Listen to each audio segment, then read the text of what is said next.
Hello गाईस. तर आज आपण बघणार आहोत पायाला ती पाण्यामध्ये भिजल्यानंतर चिखल्या होतात ना, चिखल्या, त्याचा हा आपण घरगुती उपाय कसा करत आहोत बघा. हळद घ्यायची आणि त्याच्यामध्ये खोबऱ्याचं तेल टाकायचं, आपल्या डोक्याला लावायचं. हे बघा, हळद आहे, हळद, टर्मरिक आणि खोबरं तेल, नारियल तेल असं घ्यायचं. आणि जिथं चिखली झालेली आहे बघा, पाण्याने भिजल्यानंतर होतात बघा, तर तिथं लावायचं. माझ्या इथं एकाच बोटाला झालेलं आहे, सांधीमध्ये झालेलं आहे चिखली, तर मी लावलेलं आहे बघा. तर ह्यानी आहे ना कमीच होऊन जाते. सारखं पाऊस पडल्यावर पावसात बाहेर जाऊन हे करून होत आहेत ना चिखल्या म्हणतात ना, चिखल्याच म्हणतात आम्ही याला, चिखल्या म्हणतो. तुम्ही काय म्हणतात ते पण कमेंट करा. आमच्या इकडं याला चिखली म्हणतात.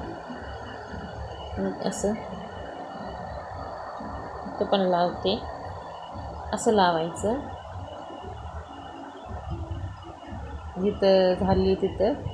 जिथं जखम झाली, म्हणजे जखमच होते, ती चिखली झाल्यानंतर आग होते, दुखतात खूप. चालू पण देत नाहीत.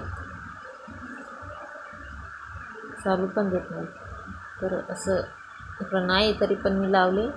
हे हळद आहे ना, जंतुनाशक असते, त्यामुळे कुठल्याही औषधामध्ये हळदीचं प्रमाण असते, आपल्याला माहीत नसते. तर हे हळद, खोबरेल तेल हे लावलं ना चांगलं होते. तुम्ही कधी पण हे असा पर्याय करून बघू शकता. मेडिकलचं मलम वगैरे ते तर आहेच, पण हे घरगुती उपाय आपला म्हणून खूप छान आहे बघा, आणि चांगला रिझल्ट येते.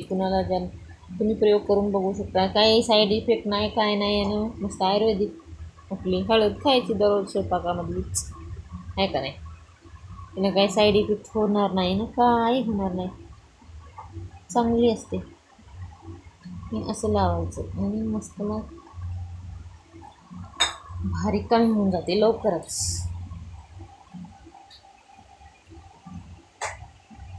जंतुनाशक असते, ते याचा गुण भारी असते हळदीचा, त्याच्यामुळे हळदी लावतात. हे आपल्या पूर्वजांनाच माहीत आहे बरं.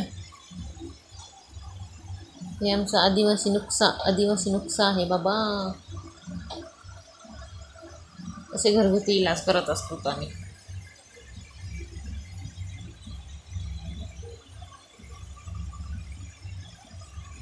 माझ्या पायानं थोडं हे झालं होती, चालताना त्रास होऊ लागला होता. मग काय तर म्हणलं चला आपण उपाय करून पाहूया. लावली हळद लावली, पण आता हे काय करू याला, आहे ना, हे तेलकट आता थ्रणाला लागू शकते. त्याला काय करते, कॅरी बॅगच बांधून ठेवते. लई भारी. वा वा वा, सॉक्स घातल्यासारखं आहे का नाही. राईट, जमलं. मग अंथरुणाला पण नाही लागत, काय नाही, जमते का भारी. पाण्यानं भिजून असं होते बाबा. कुठं दिसायला की कॅरी बॅग एक्स्ट्राची.